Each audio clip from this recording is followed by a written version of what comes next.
So remember, Jesus said, remember.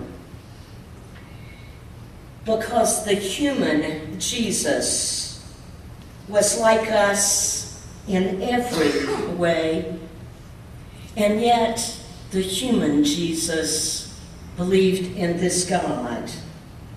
He could be empowered by this God, and he was inspired and strengthened by this God, and he got up the next morning after such conversations. He got up from the ground where he had slept and from the grave of his own tiredness and despair and frustration. As morning was breaking, Jesus arose and he continued.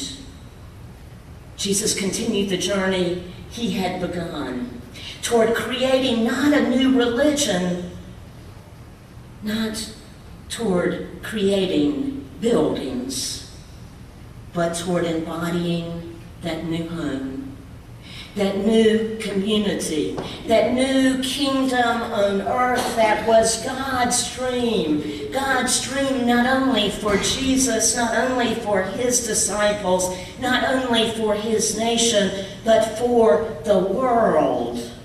For God so loved the world.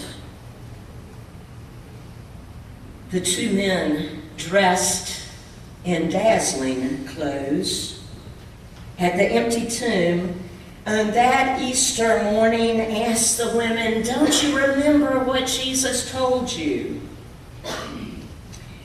As I've written this sermon the last 2 days and allowed it to write me, I've begun to understand, at least in part, why those women didn't remember. I can't speak for any of the other senior citizens in this congregation, but I can tell you how increasingly difficult it is for me to remember anything. Linda Montgomery and I commiserate about this all the time. I guess it just comes with age. At least that's my excuse when I can't remember where I placed my glasses, or what I went into the room to get, or what someone told me yesterday, or the details of that prayer request I promised myself to remember. Of course, my mother says that this is nothing new. I've always had selective memory. When she says, "Don't you remember what I told you?" it is my mother's very polite and kind way of saying, "I told you so." And she's right. I have selective memory, and all of us do to a certain extent. We remember what we want to remember, and we conveniently forget what we choose to forget, especially if it is something that is painful or hard to accept. This past week I received word early in the week that a very close friend and fellow UCC minister from Pennsylvania, Chris Paulus, had died of cancer. I simply couldn't take in the news. It was so shocking that I couldn't allow myself to accept its reality. And so I unconsciously wiped it from my mind until I received an email from another friend in Pennsylvania who wanted to make sure that I knew that Chris had died. I still couldn't take in the news, so I forgot. Excusing myself because it was Holy Week, and everyone knows that preachers can't remember anything during Holy Week except when the next service is going to be. Then another friend called me to tell me the news that Chris had died. When I said that I hadn't realized that Chris's condition was that serious, this friend said to me, and I swear to God, this is what she said. She said, "Don't you remember? Don't you remember that I told you not long ago that Chris's cancer had returned?" and it didn't look good. Don't you remember what I told you? When she said these words, I did remember. I did remember getting those emails telling me that Chris's cancer had returned, and I remembered thinking I should call her and check on her, because Chris had been such an important person in my life, but I conveniently forgot.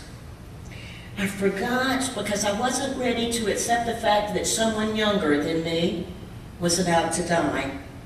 I forgot because it seemed like such a tragic waste of someone with Chris's incredible talent and passion for ministry.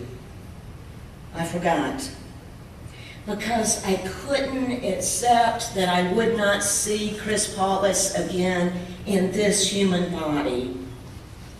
And most importantly, I forgot because I wasn't yet ready to gather up all those memories of how much Chris had meant to me at one of the most difficult times in my own ministry. Thursday night after our Monday Thursday service was over, and Chancey asked me that question about whether I thought Jesus was disappointed that no one remembered what he had told them. I went home and allowed myself to remember and to think. To think not about Jesus, I've done enough of that this week, but to think about Chris Paulus and to allow myself to remember the things that she had done for me and said to me. You see, Chris Paulus was also a Presbyterian minister who had been forced to leave the denomination she had served and that she loved because of her sexual orientation.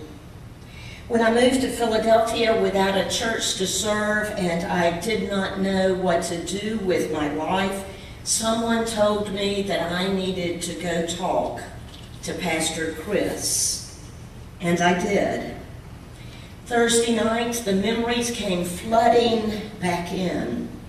I remembered sitting in Chris's office day after day, crying my heart out.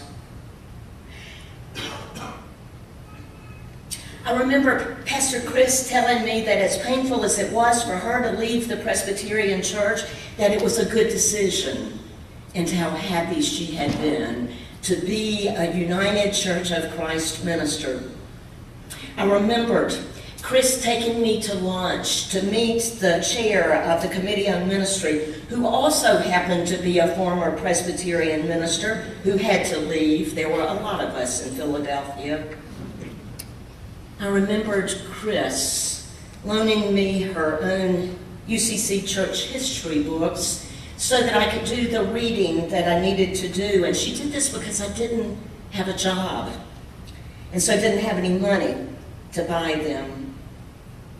I remembered Chris shepherding me through that entire process of moving my ordination to the United Church of Christ. I remembered Chris serving as one of my personal references when United Christian wanted to interview me as pastor. And I remembered as though it were yesterday the robe Chris wore and the dazzling, and you heard me right, the dazzling rainbow stole that was around her neck the night of my installation. I looked at my bookshelf and remembered that Chris was the one who gave me the United Church of Christ Book of Worship, and she was the one assigned to be my mentor. Once I began remembering, other memories flooded over me. I remembered that I loved to sit by Chris at conference meetings because she had such a strong and beautiful voice. And even more importantly, she hated long meetings as much as I did.